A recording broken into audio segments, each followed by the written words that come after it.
Hello students, exercise 6.5, question number third का third part. ये important part है आपका। क्वेश्चन आपका है sine X plus cos X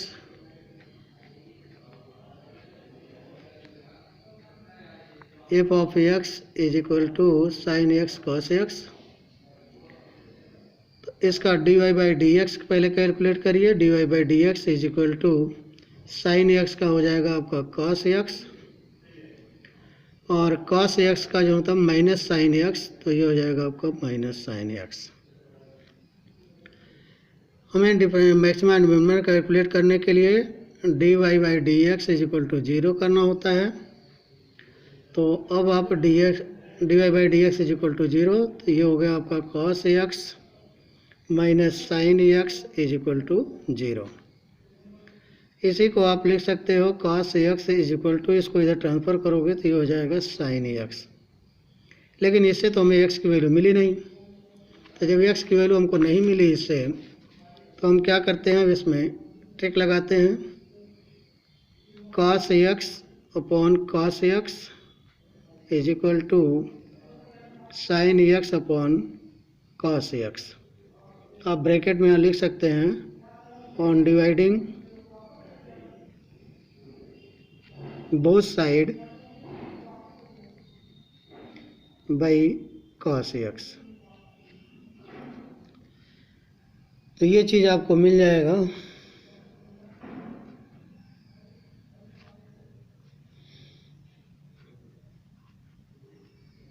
यहाँ पे आपको ये चीज़ मिलेगा, वन कॉस एक्स से कॉस एक्स को डिवाइड करेंगे वन हो जाएगा, और ये cos x upon sine x ये होता है टेन एक्स। वन को हम लिख सकते हैं ten pi by four pi के रूप में, क्योंकि टेन 45 की वैल्यू वन होती है और टेन पाई बाई फोर की वैल्यू 45 होती है। ये हो जाएगा is equal to tan X. तो एक्स इज इक्वल टू हो जाएगा आपका pi by four. At X is equal to pi by four पे देखें मैक्सिमा है कि मिनिमा है। पहले इसको पॉइंट चेक करते हैं। तो at X is equal to pi by four, इसके चेक करने के लिए हमें D square Y upon D X square second order derivative कर लेते हैं इज इक्वल टू, तो यहाँ पे आपका है cos X minus sine x, ये चीज़ फर्स्ट ऑर्डर डेरिवेटिव। तो सेकंड ऑर्डर डेरिवेटिव को जब आप करेंगे तो यहाँ पे कॉस एक्स का हो जाएगा माइनस साइन एक्स, और यहाँ पे माइनस साइन एक्स का हो जाएगा आपका माइनस कॉस एक्स। एक्स की वैल्यू पुटअप कर दीजिए, तो ये हो जाएगा minus sign pi by four minus cos pi by four. ये चीज़ वैल्यू आप निकालेंगे। यहाँ से अगर चाहें तो आप माइनस साइन कॉमन ले सकते हैं। ये हो जाएगा साइन पाई बाई फोर, और ये हो जाएगा plus cos pi by four. इसको अब आप निकालेंगे तो साइन पाई बाई फोर की वैल्यू आप पुटअप करेंगे, तो ये होता है one upon root two plus cos pi by four one upon root two. ये हो जाएगा is equal to, negative sine बाहर ही रहेगा, ये हो जाएगा two upon root two. Negative sine से मल्टीप्लाई हो जाएगा minus two upon root two is equal to, इसको आप लिख सकते हो root two into root two negative sine upon ये हो जाएगा रूट टू। तो एक रूट टू से कैंसिल हो जाएगा, यहाँ हो जाएगा माइनस रूट टू। इसकी वैल्यू से नहीं मतलब है हमको, केवल नहीं होता है इसके साइन से मतलब है। साइन इसका क्या आया, ये आया नेगेटिव। तो जब साइन नेगेटिव होती है, negative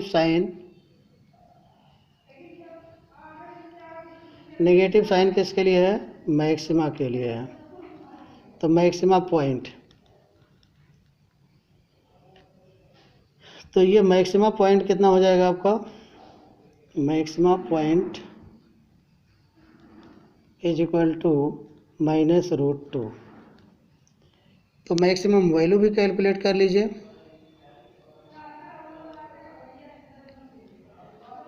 maximum value is equal to F of X में F of X sine X और प्लस कॉस एक्स। तो यहाँ पे हो जाएगा आपका ये F pi by 4 is equal to ये हो जाएगा sine pi by 4 plus cos pi by 4। Sine pi by 4 की value 1/√2 plus cos pi by 4 की वैल्यू 1/√2। ये भी आ गया 2/√2, यह आ जाएगा √2। तो यहाँ पे आपका पाई बाई 4 के लिए मैक्सिमा पॉइंट, इसको आप लिख लीजिए, maxima point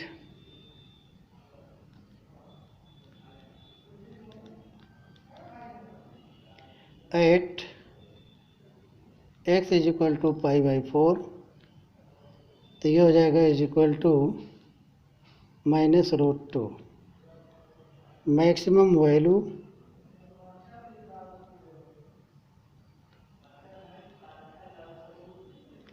at X is equal to pi by 4, ये हो जाएगा इज इक्वल टू √2।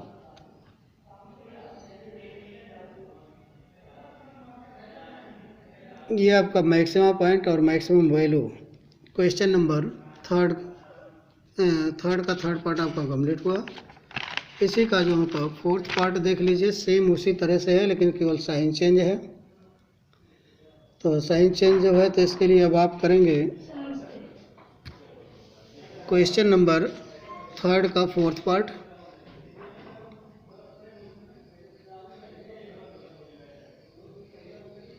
ये आपका F of X is equal to sine X minus cos x.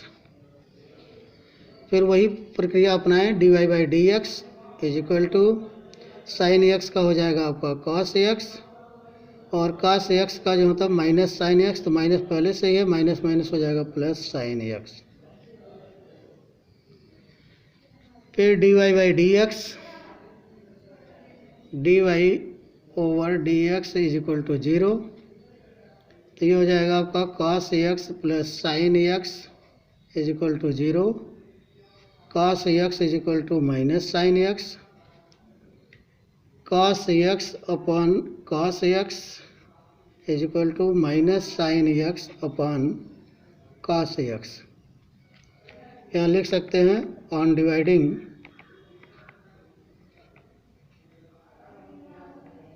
Both side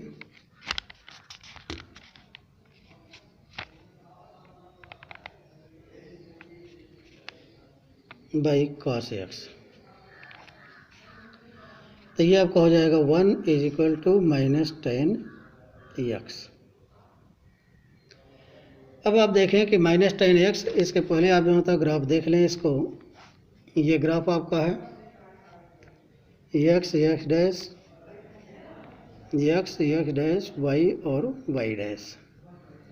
पहले में जो होता है tan पॉजिटिव होता है फर्स्ट क्वाड्रेंट में, सेकंड में tan नेगेटिव होता है, थर्ड में tan नेगेटिव होता है। तो जब ये tan नेगेटिव होता है तो अब आपका यहाँ पे 1 आया है, तो इसी को आप जो मतलब लिख सकते हो -1 is equal to tan X. तो अब ये -1 जो मतलब कब आएगा tan की वैल्यू? tan की वैल्यू फर्स्ट क्वाड्रेंट में तो जो मतलब पॉजिटिव आता है, सेकेंड क्वाड्रेंट में, तो सेकेंड क्वाड्रेंट में आप जो मतलब tan की वैल्यू जब निकालोगे तो ये पाई माइनस पाई बाई 4, तब ये आएगा आपका जो मतलब 3 पाई बाई 4। यानी 3 पाई बाई 4 की वैल्यू जब होगी तब ये जो मतलब एक्स की वैल्यू कितनी हो जाएगी? एक्स की वैल्यू 3 पाई बाई 4, ये नेगेटिव होगी। दूसरा नेगेटिव कब होगा? ये जो मतलब आप जब 2 पाई में से, क्योंकि अब नीचे वाले में थर्ड क्वाड्रेंट में आ रहा है, तो 2 पाई माइनस पाई बाई 4 जब सब्ट्रैक्ट करोगे तब ये चीज़ मिलेगी आपको 7 पाई बाई 4। तो यहाँ पे आपका हो जाएगा ये 7π/4। इन दो बिंदुओं पर जो होता है tan की वैल्यू नेगेटिव में आ रही है। चलिए आगे देखते हैं। पहले जो होता है पुटअप करते हैं 8x = 3π/4 पे चेक करते हैं मैक्सिमा पॉइंट है या मिनिमा पॉइंट है। तो इसमें second order derivative d² y/dx² = ये dy/dx आपका है cos x + sin x। तो जब यहाँ आप करेंगे इसको तो cos x का हो जाएगा -sin x और ये +sin x है तो ये हो जाएगा आपका +sin x का हो जाएगा ये cos x। वैल्यू पुटअप करिए -sin 3π/4 + cos 3π/4। यहाँ पे आप देखें कि फर्स्ट क्वाड्रेंट सेकेंड क्वाड्रेंट में 3π/4 सेकेंड क्वाड्रेंट में है तो ये नेगेटिव साइन है, लेकिन सेकेंड क्वाड्रेंट में साइन पॉजिटिव होता है तो 3π/4 की वैल्यू कितनी हो जाएगी 1/√2। और फिर ये जो होता है आपका है प्लस, यहाँ पे cos 3π/4 cos सेकेंड क्वाड्रेंट में नेगेटिव होता है तो यहाँ पे हो जाएगा -1/√2। यहाँ माइनस साइन से मल्टीप्लाई करोगे -1/√2 और फिर इसका मल्टीप्लाई होगा -1/√2। ये करोगे तो -2/√2, इसको कट आउट करोगे तो हो जाएगा -√2। तो इसकी साइन क्या आई नेगेटिव साइन। साइन क्या है नेगेटिव साइन। तो ये क्या देगा मैक्सिमा पॉइंट। ये आपका मैक्सिमा पॉइंट दे रहा है तो मैक्सिमा पॉइंट आपका क्या हो गया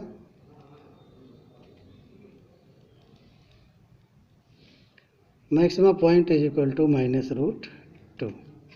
तो मैक्सिमम वैल्यू भी निकाल दीजिए।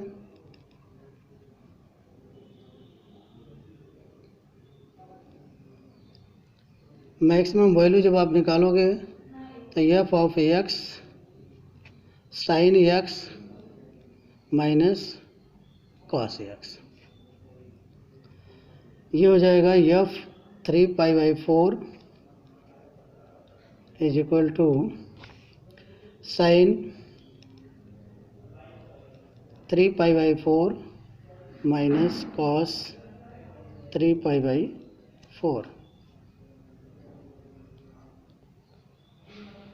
तो ये जो होता है 1/√2,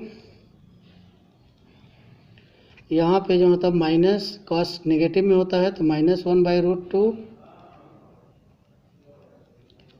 तो ये हो जाएगा 1/√2 माइनस इंटू माइनस प्लस 1/√2, ये हो जाएगा = 2/√2, ये हो जाएगा √2। तो यहाँ पे आ गया आपका मैक्सिमम वैल्यू।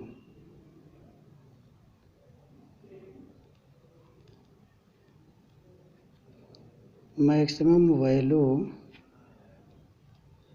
एट x = 3π/4, ये हो जाएगा =√2। एक तो हो गया आपका। दूसरा पॉइंट जो था आप 7π/4 पे भी चेक कर लीजिए। तो इसी को यहाँ लिखिए 8x = 7π/4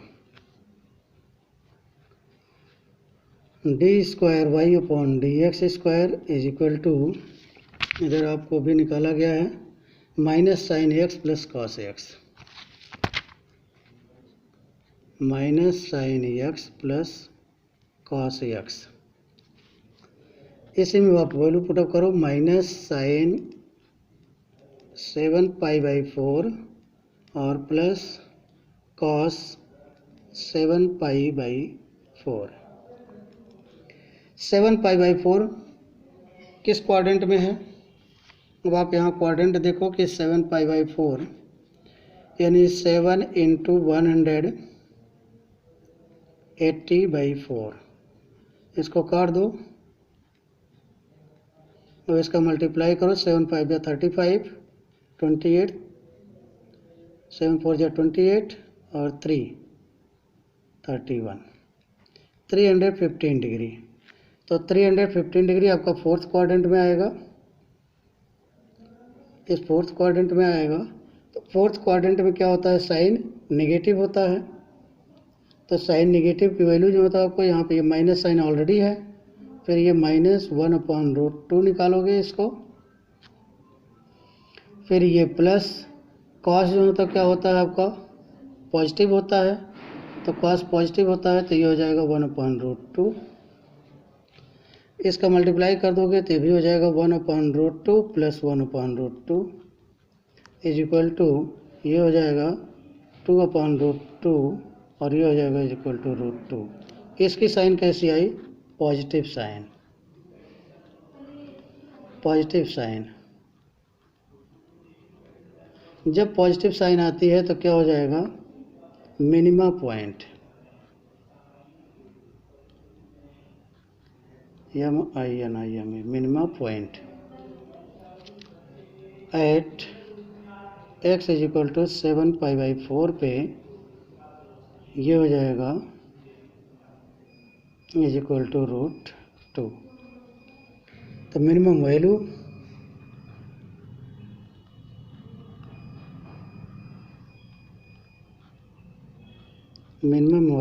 eight x is equal to 7π/4, value put up कर दीजिए। f of x is equal to, यहाँ पे आपका f ऑफ x है sine x minus cos x, sine x minus cos x। तो ये हो जाएगा f 7π/4 is equal to sine 7π/4 minus cos 7π/4। तो ये 7π/4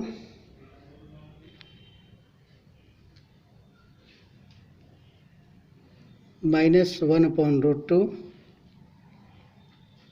और ये हो जाएगा -1/√2। यहाँ ध्यान दीजिएगा क्योंकि 7π/4 की वैल्यू यहाँ पे जो तब ये पॉजिटिव है, लेकिन ये फोर्थ क्वाड्रेंट में होने की वजह से इसका साइन क्या होता है, नेगेटिव। अब फोर्थ क्वाड्रेंट में कॉस पॉजिटिव होता है, इसलिए इसके पहले साइन नेगेटिव है तो ये नेगेटिव हो गया। इसको जब आप करेंगे तो ये हो जाएगा -2/√2, ये हो जाएगा इज इक्वल टू -√2। तो ये हो गया मैक्सिमम वैल्यू, ये मैक्सिमम वैल्यू हो गया, ये मिनिमम वैल्यू और ये मिनिमम पॉइंट। Thank you.